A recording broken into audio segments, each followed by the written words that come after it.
తెలుగు రాజకీయాల్లో కొంతమంది నేతలు గెలుస్తారు, మరికొందరు చరిత్ర సృష్టిస్తారు. కానీ ఒకే ఒక నాయకుడు మాత్రం చరిత్రను తన అభివృద్ధి ముద్రతో తిరగరాస్తారు. ఆయనే తుమ్మల నాగేశ్వరరావు. 1986 నుంచి 2026 వరకు అక్షరాల 4 దశాబ్దాలు, 40 ఏళ్ల సుదీర్ఘ రాజకీయ ప్రస్థానం. ఇది కేవలం ఒక పదవి సంబంధించిన ప్రయాణం కాదు, ఒక ప్రాంత తలరాతను మార్చిన యజ్ఞం. ఉమ్మడి ఖమ్మం జిల్లా రాజకీయాలన్నా, ఉమ్మడి ఆంధ్రప్రదేశ్ అభివృద్ధి అన్నా తుమ్మల పేరు లేకుండా ఆ అధ్యాయం పూర్తి కాదు.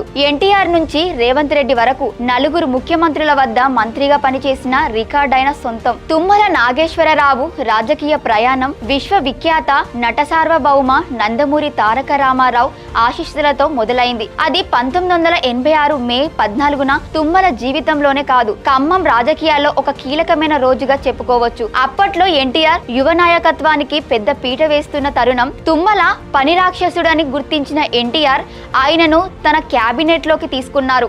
ఒక సామాన్య రైతు కుటుంబం నుంచి వచ్చి రాజకీయ దిగ్గజాల మధ్య తనకంటూ ఒక ప్రత్యేక గుర్తింపు తెచ్చుకోవడం అంటే సామాన్యమైన విషయం కాదు.